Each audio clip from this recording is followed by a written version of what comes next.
Hello, leaders of the world. Welcome to Spread Love at Organizations, a podcast for purpose-driven healthcare leaders striving to make life better around the world by leading their teams with genuine care, servant leadership, and love. I'm Naji, your host, joined today by Rehan Ahmed, an ophthalmologist passionate about improving eye care. Rehan has extensive experience in the patient eye care journey, from direct medical and surgical patient care to retail optometric settings, medical ODMD practice environments, drug development, and novel diagnostic and treatment modalities. His expertise is bridging strategic gaps between patient care, providers, payers, and regulatory agencies. Rehan is a practicing ophthalmologist, medical director in global clinical development and operations at Santen Pharmaceutical, founder of Texas Eye and Vision Associates, and chief medical officer at Blink, a startup in remote ocular healthcare. He also advises multiple medtech startups. Rehan received his MD degree from Vanderbilt University School of Medicine and completed his internship at the University of Texas residency in ophthalmology at Baylor College of Medicine and MBA at MIT Sloan School of Management. Rehan, it's such a pleasure to see you again and have you with me today. Naji, I'm happy to be here.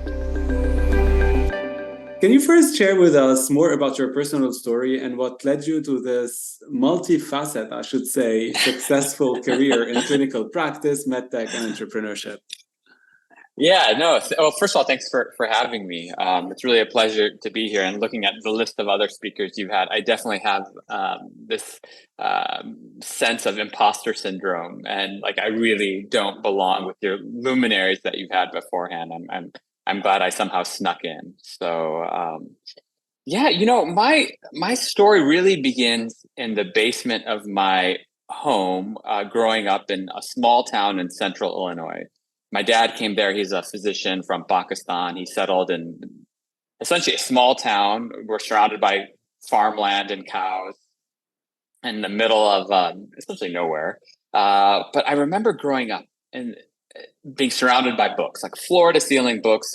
My dad was an avid reader, and I would follow suit. And sort of the hot, humid summer days, I would go downstairs and I would just read voraciously. And that sort of led me to a lot of just being really interested in a lot of different things. And I got obsessed with computers. This is sort of the mid 90s, late 90s, really obsessed with computers, computer programming, so much so that I taught myself C++, and I got into artificial neural networks. And I was at the university as a high school student, working on an AI project. Again, it's like the early 90s. I wish I'd stayed with AI. I would not be sitting here probably if I had stayed with AI. But I was on an AI project doing vision software, and that got me really interested in vision in general and eyes.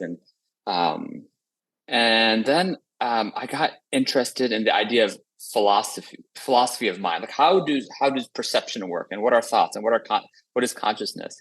So I went to university. I majored in philosophy, particularly in philosophy of mind, thinking, maybe I'll do degrees in philosophy.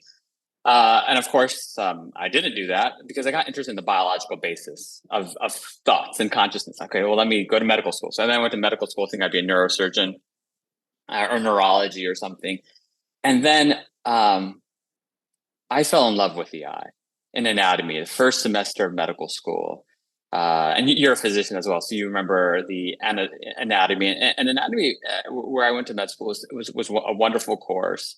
And there was a lot of reverence around the person who donated their body and the eye. And I was just so intrigued by this beautiful organ. And when I did rotations in ophthalmology, looking at the eye in a magnified way is a different experience entirely. If you go to the eye doctor, you just sit there and you see a light shining in your eye. But what the eye doctor is seeing is really a miracle.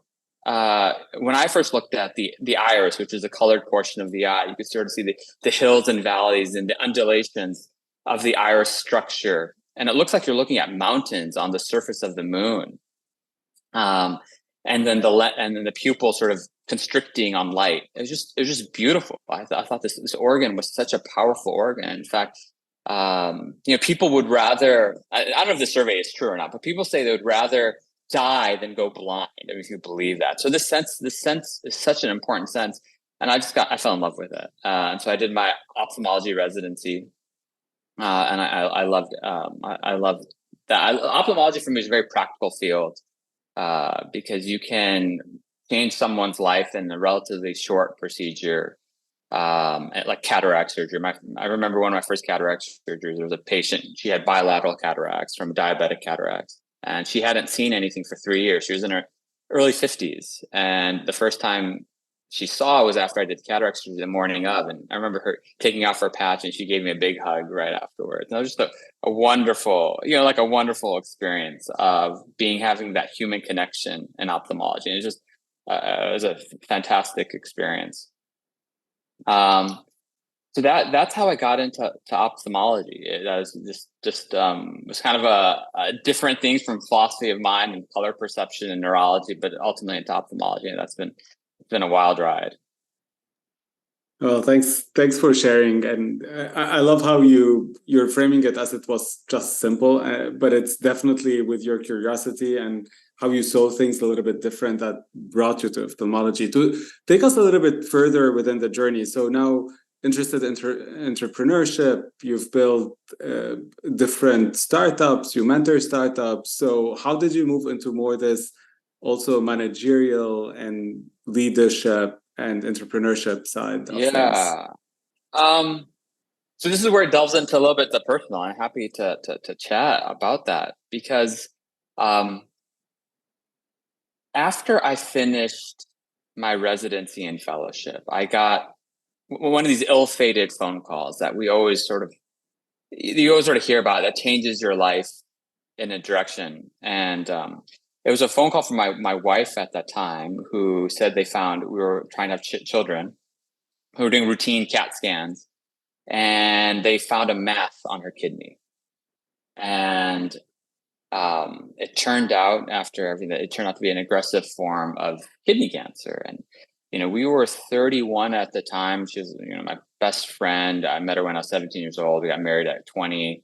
Married for 11 years. That moment, there was a very dark time and a difficult time after about 20 months.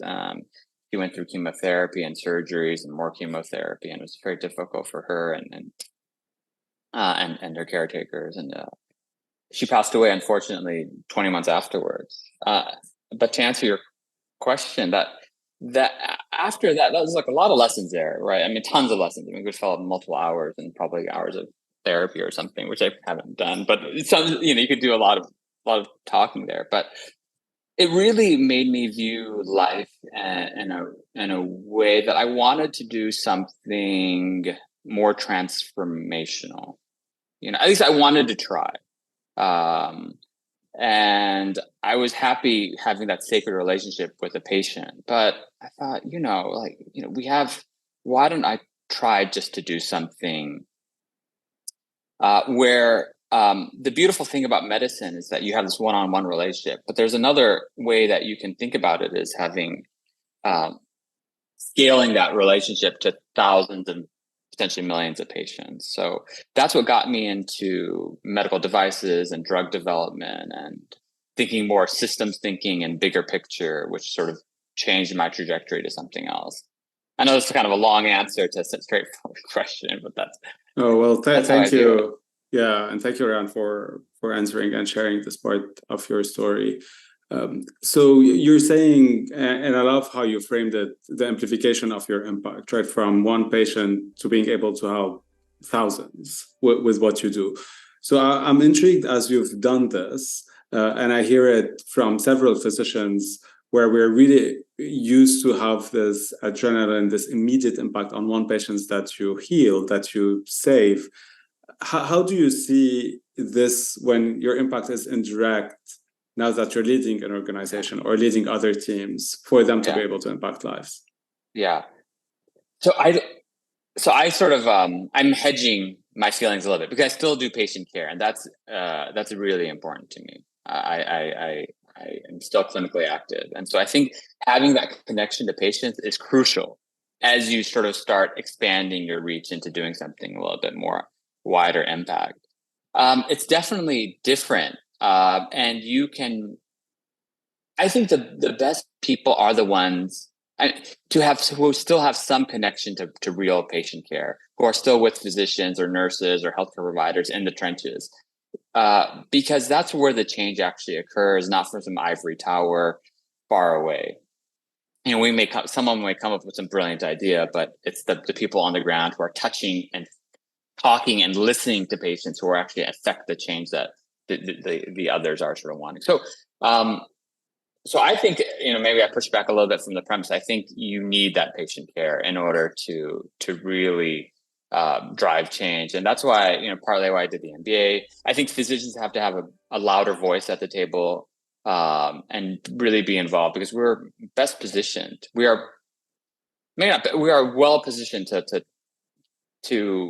have those conversations with multiple stakeholders, because we're really at the center oftentimes between the patient and the sort of healthcare system in general. So let's go on this one, because one of your expertise and where you say you bring a lot of value is really bridging those gaps, right? And putting all those different healthcare stakeholders, in one place and helping them, move better care. So can you share a little bit more your view about this? So I understand that you want to remain focused and anchored on patients' care at the end of the day, but how do you do it? And how do you see bridging those gaps actually happening? Yeah, so that's a great question. I think it starts by asking yourself what problem, and this from our classes, that we've taken. What problem are you solving for? That has to be the guidepost question for all your subsequent decision tree analysis. And that you have to keep reminding yourself, what problem are you solving for? Because as I advise a lot of medtech startups, they have brilliant ideas and brilliant technology and fantastic stuff. But if there's not really a pain point, if there's no problem, then no one's really going to pick up on the beautiful solution that they came up with. And I'm sure you see this all the time as well. So for me, it's thinking about very specifically on that and reminding myself and the teams I advise on that fundamental question. Is there one fundamental problem you're trying to solve these days? So I've been thinking very deeply about, I think about eye care in general, but and there are a lot of technologies about separating the exam from tele eye exams, like teleophthalmology or teleoptometry. It's amazing that during the pandemic, one of the worst specialties, if not the worst specialty in all of medicine, was ophthalmology and optometry and being able to provide exams. Why? Because we need the technology at the patient level, like in front of the patient. We don't have yet the ability to do an eye exam over a computer. And this stuff is coming, but it's not great. And there's still a lot of work to be done. So I think thinking about that problem, that's the fundamental problem of doing a real teleoptometric or teleophthalmic exam is actually the problem I've been working and spending a lot of time thinking about it the past couple of years. I love that. And as you said, now that you're bringing back COVID, it's definitely one of those organs, as you explained, that we really value, but definitely it was one of the last priorities we thought of when we were during COVID time. Like who did his ophthalmology exam during COVID, which is crazy, as you're saying. Right, exactly. And the other thing that's really amazing about the eye, this is kind of a tangent, but I think about the eye as a sentinel of disease. And we, a lot of medtechs are looking at various surrogate markers of disease, like what can they look at to predict other features that are, one wouldn't think of. And so looking at the eye or the retina in particular, because that's one area of neural tissue, of brain tissue that we could actually see, without slicing open someone's head and looking in their brain. We actually look at real nervous tissue through a retina exam. What other things can we learn about? Is there a connection between Alzheimer's and Parkinson's and someone's retina? Could we diagnose Alzheimer's a decade before it actually clinically manifests by looking at their retina? What about other neurological diseases? What about cancer? And so a lot of groups are looking at this. And so it's something I'm super excited about, thinking about the eye as a way to evaluate for other cardiovascular or neurological diseases. So, Rad, also, I want to go to more your leadership skills and how you've built those through the different experiences you've had. You shared one crucifix, obviously, and how you grew from that moment. But also, you've led in different places, different type of organizations, and also managing patient care constantly up to now. When you think about this, I'd love to hear more about your leadership signature, as we would call it as Sloanies. I'm intrigued about this. How do you define yourself today as a leader, and what is the biggest learning through the journey, and as you mentor also those different startups and founders? So I like to, in thinking about my sort of leadership signature, I anchor it in my own curiosity of as a little boy in the basement of my home, reading books on from philosophy to biology to learning about other people. I think that's sort of a fundamental thing, to really care about someone, to really know someone and love someone, is that you actually have to be curious about them. You have to actually ask questions about them. So I manage a team of doctors, and whenever any issue comes up, or when I just talk to them, I was really actually try not to fake any curiosity about them, but I really genuinely want to know about them, their family, their lives, what their interests are. I think that is a foundational and really being a good leader. Curiosity about your world, curiosity about your fellow man, curiosity about the problem you're trying to solve, about the systems. I think that is a bedrock for a lot of the kindness and love and happiness and joy that you're trying to bring to the world. So for me, that is the foundational way of I look at my own leadership signature. It's about just sort of like a beauty of the world, of this time together. And I'm informed a lot. You could probably tell by grief and suffering, and that. But it really comes down to we have this life is a beautiful life. We have a beautiful time that we have is beautiful, and to be having great gratitude toward that. To me, stems a lot from curiosity and just this mystery of this beautiful world and these beautiful people that you work with and learning about them. So when I take that mindset, I find that everything else sort of falls into place really well. So for me, my foundational leadership principle and the way I sort of organize my life interacting with people is from one of curiosity. Well, thank you for sharing that. And it's kind of a great segue for my next section, where I'll give you a word and get your reaction. So I probably know your first word's reaction. The first word is leadership. Yeah, exactly. I mean, it stems again from curiosity. I think that is the bedrock. I sort of answered that question in advance, but it's really a genuine curiosity. It's not something you can't really fake it. You really have to want to learn about other people and their time and their world. And when they feel that, it's magic. So the second one is entrepreneurship. Problem solving.